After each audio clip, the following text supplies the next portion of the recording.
Hey everyone, Tom Ray, the Mold Doctor, and this is take one of the Mold Doctor podcast. Basically, this will be the type of show where you could call in, you could request certain topics, you could certainly suggest topics. I want to cover not just mold. Obviously, there's a million people on the internet nowadays that are talking about mold. I really want to get to the root cause of the environmental condition that is happening in your life, whether it be at your place of work, whether it be at your home, whether it be at someone's home that you frequently visit, like a parent or a child, your children. So basically, I don't want to limit it, even though the name of the cast is Mold Doctor. It is open to all environmental topics, all environmental issues. I pretty much at this point could say that we're going to be covering asbestos, lead, mycotoxins, MVOCs, VOCs, chemical interaction, allergens of all types, bacteria, viruses, everything that falls under the indoor air quality label. And as you know, the topic is broad, the topic is wide. There is definitely a lot to cover, and I want to get right into it. So, without further ado, welcome to take one of the Mold Doctor podcast. I try not to pause and restart. I just like to go, even if I, have snippets of where I might say something that's not accurate. I'll correct myself. Obviously, this is all live. There's no, editing software on my part that I'm going to be using. So I really want you to be patient with me as we begin this journey together into the well-being of you, my audience, my listener. I really want to get to the bottom of what's happening in your life, as I mentioned earlier. So where are we with mold? What are we up to in 2022, and how did we get to where we are? So the mold industry really started to evolve, I would say, in the mid 90s, maybe even the late 80s into the early 90s, when a rash of indoor occupants of workplaces started getting sick. And the building owners, management, the management of the companies where people were getting sick at the workplace, basically started to hire building science professionals. You don't hear a lot about building sciences, but it's a huge aspect of a building's indoor air quality, HVAC, its systems, and how do they basically function, allowing a building to be a healthy environment, an energy efficient environment, which is a whole other story we'll talk about. So people started getting sick. They're at the workplace. And what started happening was they labeled it. They coined the name Sick Building Syndrome, SBS. And that was the beginning of what would become the mold industry, the mold, movement, because what they discovered as they started peeling back the onion of the building, it really got to wet building materials as being the underlying culprit, and that's what was causing people to get sick. So here you have the discovery that, wait a minute, this black stuff that's the byproduct of wet building material, right? When moisture mixes with organic compounds and proteins and begins this little mold petri dish on a surface, on a ceiling tile, on a carpet, on a windowsill, on a piece of sheetrock, it actually is a health concern. And this was almost, I would say, as evolution and revolutionary as discovering asbestos was bad for you, right? That asbestos caused cancer, with the fibers, the asbestos fibers getting into your lungs, scar tissue. We started to realize that this mold thing was serious, that people get sick when they're in an indoor environment that has mold. Now, what exacerbated it was the energy changes that came along in the late 70s and 80s, where buildings started to become more airtight.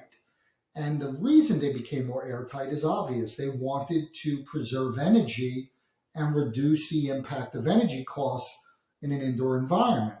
So now you have this indoor environment that's very tight. It's being wrapped. If you ever see a house under construction, you'll see that insulation wrap around a home. It's got different names, but it's basically a vapor barrier and an insulation barrier that keeps the energy contained inside the house or building. The problem is once that gets encapsulated, that air inside of that building, inside that home, it's not escaping. It's recirculating as it travels through the HVAC system. So you don't have enough makeup air coming into the home naturally, into the building, and you are at the mercy of that poor air quality as it recirculates, and you're there as a filter almost. Your lungs are acting like a filter, and it's going through your respiratory tract, and you're pretty much a guinea pig at this point, because whatever is in that home's air, you're at the mercy of it. You're being exposed, whether it's a mold, whether it's a toxic mold or a mycotoxin or an allergen or whatever else might be in that environment. You become part of that building, and part of the host is, again, being inhaled, ingested, absorption. There's different ways that toxins, molds, and other issues get into your body, and most of it's through inhalation. So we find out through a couple of high-profile cases that mold can be a health hazard. And there was a Cleveland hospital, a nursery within a hospital, where infants were getting sick. And this was one of the first high-profile cases. And what happened was, once they started investigating why are so many children within this nursery within the hospital getting sick, they discovered there was black mold under the lower portion of the entire room where these infants were being, children being born were being placed into. And I know there's a word for that, the room that the children are brought into when they're first born in hospitals, and I can't think of it. But again, so now you have these children being born, getting sick. Doctors do, get these kids out of this room. They discover black mold. They bring in some building science guys, some industrial hygienists, and they do testing. And they discover that the type of mold that people are getting sick from specifically is Stachybotrys charnum. So now black mold is born and toxic mold is born. So what happens is they discover through the testing process that not only are the spores and the fragments of the mold harmful, right? The fragments, the mycelial, all of the parts of that. Think of it like a tree with roots and leaves, right? The leaves being the spores. Not only the fragments of the mold getting people sick as you inhale it, it's also excreting a mycotoxin during the digestive process of extracting protein out of building materials. And this toxin is really harmful. It doesn't matter if you're allergic to mold or not. Allergenic mold makes people with allergies have a reaction. Toxic mold, everyone's affected by it because it absorbs into your body, into your cells, creates a lot of issues. Again, another episode. I'm not going to go into the medical side of it right now. But so here you have the evolution of the mold industry, and a few different terms come out of it. Sick building syndrome gets replaced with black mold and toxic mold.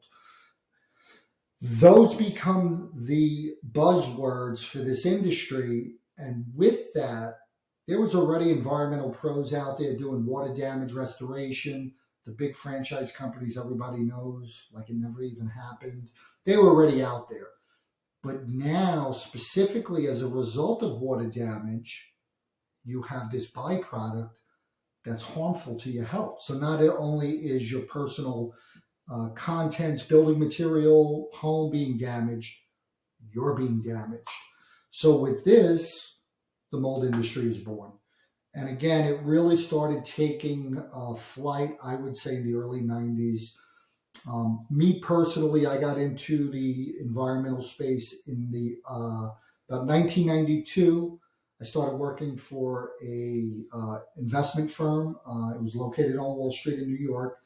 And coming out of school, I went into the environmental side of recognizing trends within the environmental industry and picking companies that were in that industry that were poised to prosper because of environmental developments within the industry. So I really kind of got into it in the early 90s, but I didn't start my first company until the early 2000s, actually 2002. This year, I celebrated 20 years in the industry. That was back in August. And I'll tell you again on another show the story of how I actually specifically got into the industry and finally left Wall Street and being an environmental analyst, recognizing trends and companies within the industry. That's a whole different story and a whole different day. But so now you have this industry. Now people start becoming aware.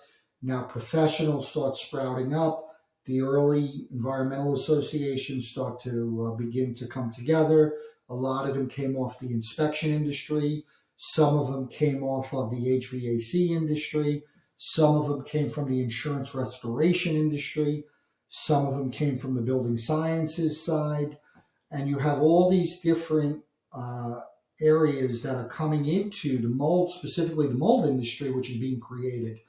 And people start to become aware of their indoor air quality. They start paying attention to the fact that it's getting them sick. But nobody really knew at that early time what exactly was the science behind why we were getting sick. And I got to tell you that my first few years in the industry, I was unchallenged. I had very few competitors as I went out and started doing indoor air testing.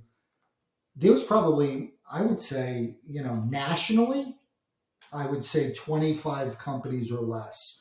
And in the New York, New Jersey market where I was specifically located, there was probably like maybe 3 to 5 of those companies, and I being one of them. I remember a time in the early ons that we were doing, as this thing really started taking off in the early 2000s, I was doing on average, I had 4 full-time inspectors. We were doing on average 10 to 12 inspections a day, every single day. And people were just desperate to get information at that time. There wasn't a lot of information on the internet at that time. It just started to trickle in. People were creating these environmental associations, which would allow people that were, non-professional, non-environmentally trained to get in the industry with a simple 2-hour online course. So there was no quality control. There was no level or bar set for what an environmental professional should be, and what basically would allow someone to get into the industry. There was really no gatekeeper, and you better believe that there was just a influx of professionals from all different other industries that got involved in this. In this industry. So a little bit about the history of the mold industry, how it's evolved. Obviously, mold's been around forever. Everyone talks about mold being in the Bible. Yes, it is in the Bible. It talks about, trying to kill the mold, and if you don't kill it, burning the structure down. They knew thousands of years ago that mold was harmful. But it only really, as I mentioned, came to light as a modern issue in the late 80s, early 90s, as the different professionals started to identify and draw the correlation between sickness and mold exposure. So there you have it. I really don't want to drag on the first podcast. I'm trying to figure out on here. Okay, it's about 15 minutes. That's what I'd like the show to be, between 15 and 30 minutes, depending on if we have a guest or not. When it's just me, I want to try to keep it to 15 minutes. I will try to figure out how to get people to call in, how to get people to join me with various guests. I expect to be able to bring really cutting edge professionals who are out there on the product side, on the service side, on the medical side, on the holistic side. There's a lot of different components to this industry. I want to bring everyone together. I want to have intelligent conversations. And I also want to be solution based. I don't want to be a fear monger. It's never been my style in business, and it certainly will not be my style on this podcast. I think mold is a serious subject. I certainly will emphasize the seriousness of it, but I will not use any fear tactics, because the last thing you need when you're dealing with a mold issue is to have this, anxiety on top of it that's like paralysis. And I've seen it time and time again with some of my clients, with other people out there that just shut down and just don't know which way to go and which way is up when dealing with a mold issue. I want you to know that there are people out there, professionals out there, who have solutions, that provide solutions, that provide knowledge and awareness, and that's what I hope to bring to this table. And we're interested mostly in providing solutions, and that's what this is going to be about, the Mold Doctor podcast. So thank you for listening. This was take one. No edits, no cuts. What you see is what you get. I'm sorry if I didn't cover a subject you wanted to. We have plenty of time for that. I'm going to try to put out 1 to 2 casts per week, time permitting. And I want to make them, again, as interesting as possible for you, as informative as possible, and as concise to the point as possible. So, my friends, as always, breathe clean. I'll see you next time.